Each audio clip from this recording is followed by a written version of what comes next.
Okay, quick question. How many of you have read at least one finance book this year?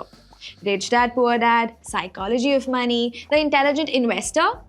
Great. Now tell me, how many of you are actually following what these books teach? You know, you should start investing, but you're watching reels about 10 stocks that will 10x your money. You know, you should stop impulse buying, but that 10-minute delivery is too tempting. You know, credit card debt is killing you, but अगले महीने पे कर दूंगी. सच तो ये है कि most of us do not follow good money habits because no one around us does that, and that becomes the new normal. लेकिन टेंशन मत लो. Today I'm going to break down top 10 money lessons that every finance book teaches. And by the end of the video, you'll understand exactly why 99% of people stay broke despite reading the same books, knowing the same rules, and having the same opportunities. Let's begin. Lesson number 1. Buy assets, not liabilities. In simple words, if something puts money into your pocket every month, it's an asset. If it takes money out, it's a liability. But the truth is, right now, Indian household debt is at around 42% of GDP, which is the highest since the 1970s. Let me translate that for you. It means we're buying more stuff that drains our bank account than stuff that fills it. That iPhone on EMI is a liability, but that mutual fund SIP is an asset. That car loan is again a liability. It's that simple.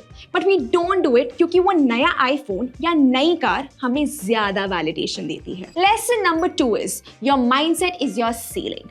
Basically, if you think to yourself कि पैसा कमाना बहुत मुश्किल है, your brain will automatically focus on all the hardships and limitations. It'll keep you thinking small. You'll negotiate for a 2,000 rupees discount but never negotiate about your salary. You will save 500 on groceries but spend 5,000 impulsively. Your mindset shapes everything from whether you start that SIP or you ask for that raise or you build that side income.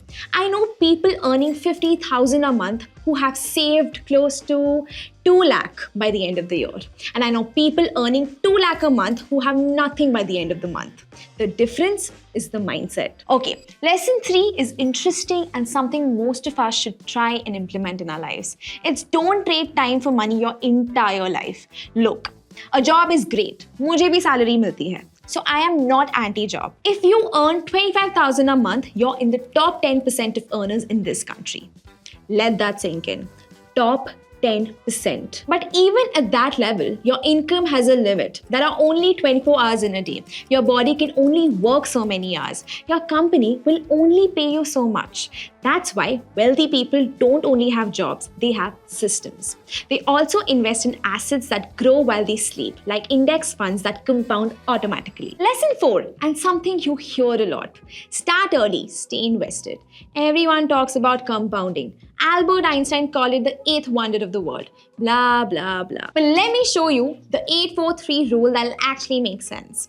Imagine you invest 10,000 every month at 12% average annual return. Your first 16 lakhs will take 8 years of discipline. The next 16 lakhs, only 4 more years. And the next 16 lakhs, just another 3 years. By year 20, you will have around 1 crore. That's why it's called the 8th wonder of the world. And that's why the 25-year-old you investing 10,000 until you're 50 will always beat 40-year-old you investing 30,000.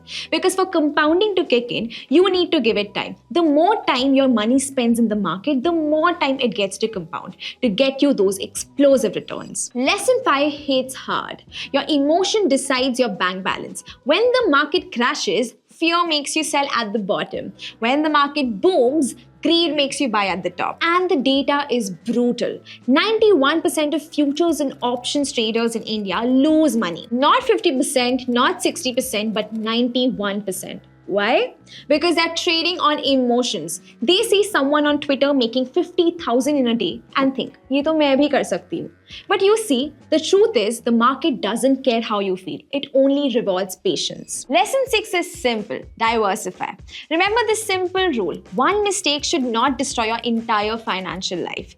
Because when most people are investing, they're putting all their money in one thing. Either everything in crypto or everything in one stock or in gold. But the reality is, nobody knows what will boom next and what will crash. So you need equity for growth, gold as insurance, and an emergency fund for your peace of mind. And if you're that kind of investor who puts all eggs in one basket, then you're not investing, you're gambling. Lesson 7 is the best advice you can get. It's to live below your means but grow beyond your job. Living below your means doesn't mean living like you're broke. It means creating a gap between what you earn and what you spend. When your salary goes up by 20%, your lifestyle should go up by 5%, but your investment should go up by 15% because your income will always have limits, but your investment should never. Lesson 8 is to have a system, not a gut feeling. Don't run behind hot stock tips or Telegram channels. A simple, boring, consistent system beats intelligence every single time. That monthly SIP on salary day is a system because the people who get rich aren't geniuses, they're just disciplined. They were the ones who kept investing through the 2008 crash, through 2020 pandemic, and through every other crisis. Lesson 9. Luck matters, but you control the odds. Warren Buffett was born in America in 1930. Right country, right time, right economic boom, and he's been investing for 80 years without stopping. Luck gave him the starting position, but his effort made him a billionaire. It's simple. If you want more luck, increase your attempts. Learn more skills to stay in the game longer, because the longer you're invested, the more market cycles you'll see. And time in the market always beats timing the market. Lesson 10, and this is the one nobody wants to hear. There are no shortcuts. There's no secret course that will make you rich in 30 days. No trading strategy that always works, and no crypto that will 100x overnight. Just earn, save, invest, and be patient for long-term gains. That's it. That's the formula. Alright, you've just heard 10 lessons that are in literally every finance book ever written. And statistically speaking, 99% of you will close this video and think, yeah, that makes sense. But then do absolutely nothing. So here's what I want you to do right now. Not tomorrow, not next week. Pick one lesson from this video and implement it in your life. Because financial education is worthless without financial action. And 20 years from now, you will be truly grateful to yourself. If this video gave you perspective, if this made you think, then subscribe karo. We're out here talking about saving and growing your hard-earned money. No BS, no agenda, just knowledge that helps you. See you in the next one. Stay smart out there.